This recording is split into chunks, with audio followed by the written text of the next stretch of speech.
Alhamdulillah ya. Mungkin sebelum kita mulai pembelajaran hari ini bisa dipimpin berdoa. Biasa mana ketua kelas? Oke, silakan biasa dipimpin berdoa dulu ya. Oke, silakan.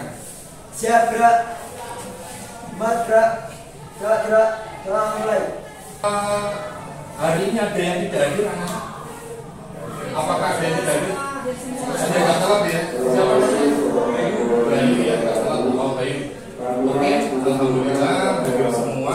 Oke, masih ingat kemarin kita sudah melalui satu materi yang penting dan akan berhubungan dengan materi yang akan kita bahas hari ini. Ada yang tahu kemarin kita masih ingat ya materi apa kemarin yang kita bahas? Oke, pendudukan Jepang nih.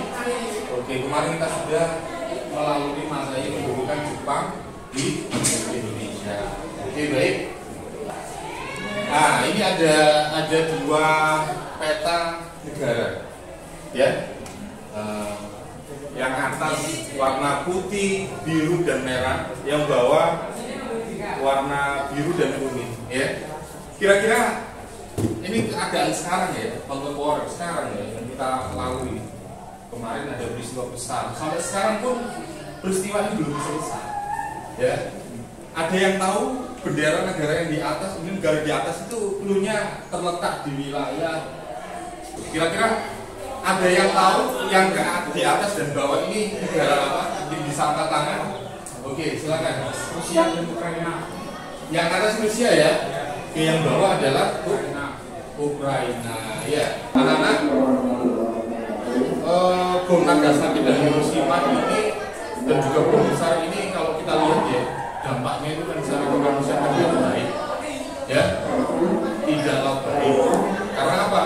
Karena secara kemanusiaan tidak boleh digunakan. Maka yang paling kita perlukan kami sebagai generasi muda yang tidak perlu kita bersudut pandang yang terlalu jauh, di sekitarnya saja ya, di antara temannya saja. Jadi kalau ada suatu permasalahan diselesaikan secara kekerasan, diselesaikan secara apa ya, lebih ke radikal, itu tidak baik ya. Kalau segala sesuatu itu harus direnungkan dulu dengan kekeluargaan dan sebagainya ya. Nah itu lebih baik daripada kamu melaksanakan suatu masalah ya, menyelesaikan masalah dengan berupa apa ya, lebih ke kekerasan dan lainnya gitu ya. Jadi bisa kita jadikan suatu pelajaran bagi kita bahwa dampak dari bom keduanya itu tidak ada yang baik. Jadi sesuatu yang masalah diselesaikan dengan kekerasan itu tidak baik. Oke ya, gitu ya. Jadi diharapkan pada pembelajaran hari ini anak-anak ya, kalian bisa membuat semacam proyek infografis ya, timeline lewat media Canva, bisa infogram juga boleh, atau melewati media yang lain juga boleh, tidak ada masalah ya. Apapun itu bisa dilakukan ya, boleh, silakan nanti dimasukkan gitu ya. Baik, itu ya. Jadi harapan Pak Habib nanti kamu akan ada kolaborasi, komunikasi dengan temannya ya, bersikap aktif di dalam suatu pembelajaran itu, membentuk kelompok diskusi ya, kemudian mengerjakan ini secara bersama-sama ya. Oke ya. Oke, nanti saya pandu sebelum nanti kita melangkah untuk pembuatan kelompok, tapi sebelumnya tolong sekarang disiapkan satu lembar kertas ya, sebelum nanti LKPD ini kan per kelompok ya, nanti saya bentuk. Kalian saja yang bentuk, kalian bentuk kelompok secara heterogen ya. Ada berapa ya? 4 kelompok aja cukup nanti ya, antara 4 sampai 5 anak. Kemudian nanti dituliskan permasalahannya di dalam sini. Tapi sementara kamu tuliskan secara individu, boleh, silakan disiapkan kertasnya. Saya punya video ya sebagai bahan referensi kamu ya. Kemudian tuliskan identifikasi masalah ya, identifikasi pertanyaan yang mendasar. Sekiranya apa sih yang bisa kamu masukkan di situ ya. Oke.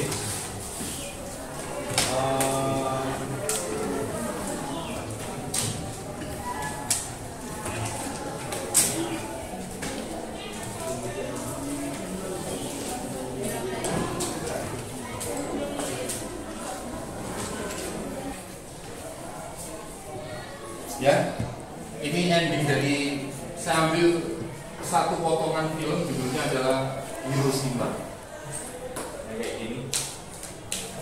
Makanya dampaknya besar. Tadi Pak kan sudah mengatakan bahwa dampak bom Hiroshima itu begitu luar biasa ya, bukan hanya dari segi ekonomi atau politik saja, tapi sosial masyarakatnya.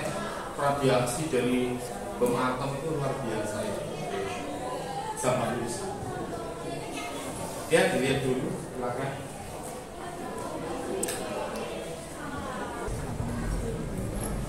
Sambil jalan ya, jadi kemudian kamu perhatikan di berikutnya ya, mendesain perencanaan proyek.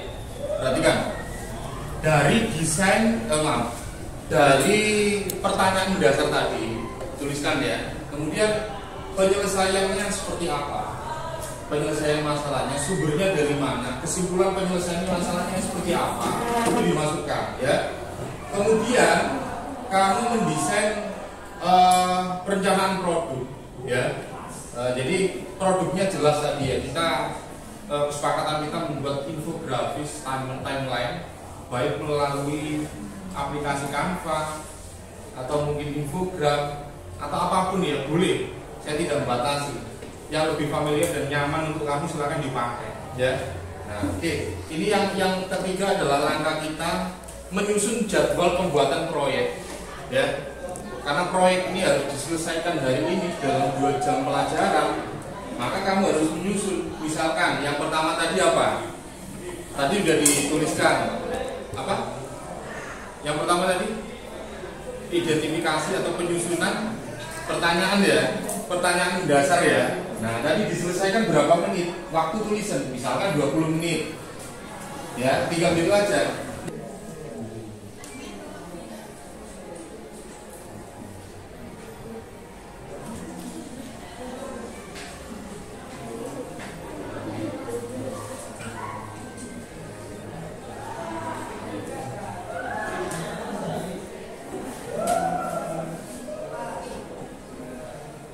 Kelompok 1 tadi mana? Ini ya. Kelompok 2. Oke. Kelompok 3. Oke, kelompok 4. Oke.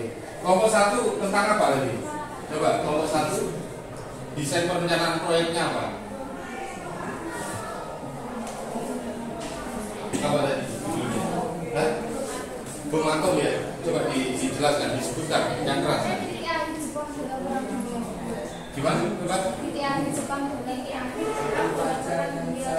Oke, titik akhir Jepang dalam saya ingin tahu disiapkan untuk desain yang sudah kamu buat itu kira-kira seperti apa. Saya ingin tahu yang dari Canva itu ya.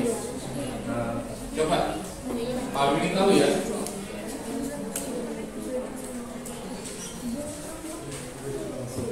Oke, bentar. Bagus.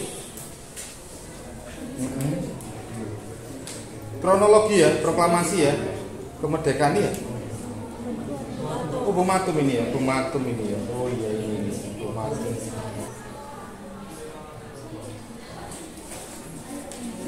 Oke ya, bisa untuk jadi masukan nanti ya. Mungkin itu kritik dari Pak Habib. Mari. Assalamualaikum warahmatullahi wabarakatuh. Waalaikumsalam warahmatullahi wabarakatuh.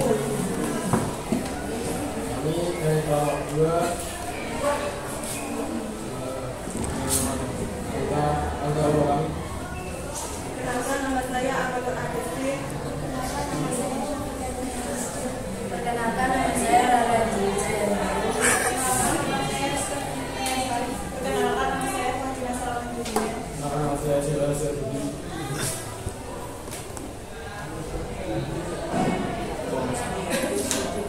Apakah ada pertanyaan? Apakah ada pertanyaan anak-anak? Ya ini coba, ini ada pertanyaan. Coba silakan. Apa yang terjadi jika kita terkena radiasi bom atom? Ya, apakah kira-kira kalau kita terkena dampak radiasi itu dampaknya bagaimana gitu ya? Oke, silakan. Mungkin bisa dijawab. Otak sel tidak bisa berregenerasi dan waktu sampai ketika terpapar radiasi nantinya sel otak radiasi akan berkembang keluar dan kematian. Hal ini merupakan faktor yang sangat berat berkaitan dengan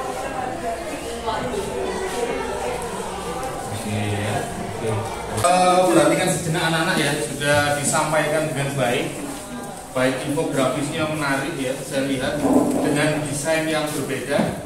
Kalian sudah mahir juga untuk menggunakan aplikasi yang kekinian yang kedepannya bisa kamu pakai untuk berbagai hal ya, usaha kamu ya. Canva itu juga bisa dipakai untuk entrepreneur kamu ya kedepannya.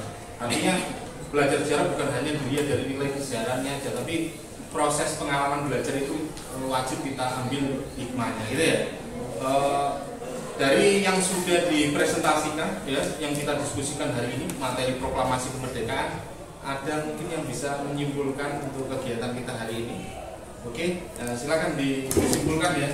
Saya rasa satu aja cukup bisa untuk mewakili semuanya. Silakan dipimpin untuk diskusi ya, di itu ya.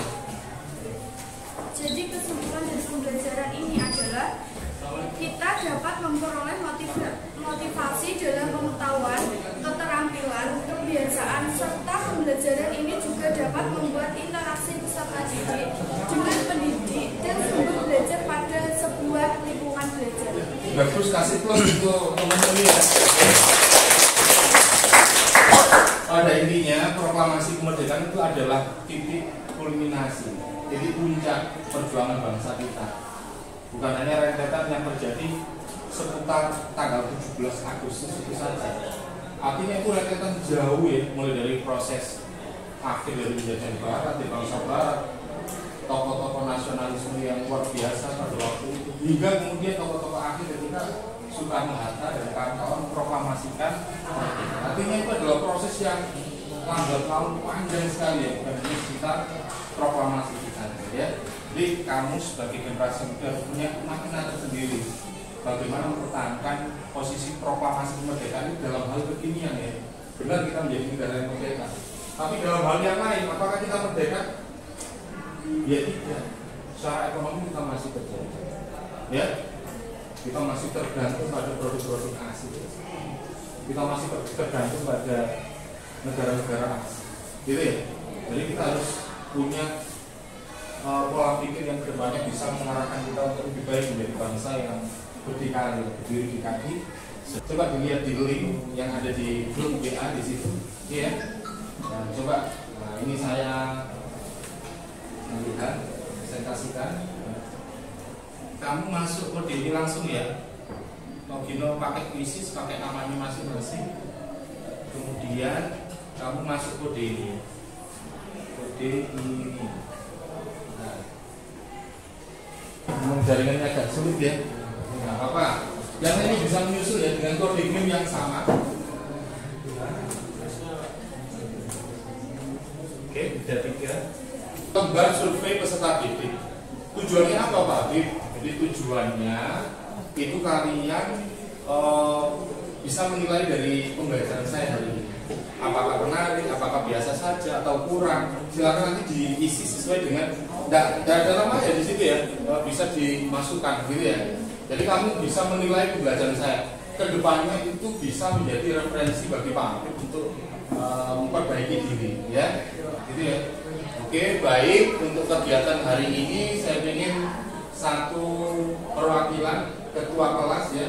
Biasa silakan dipimpin berdoa ya. Habis ini bangkunya dikembalikan seperti asal ya. Nah ini jam terakhir, ini silakan dipimpin untuk kegiatan akhir ya, yaitu berdoa. Silakan. Biasa. Siap gerak. Semangat gerak. Gerak. Doa mulai.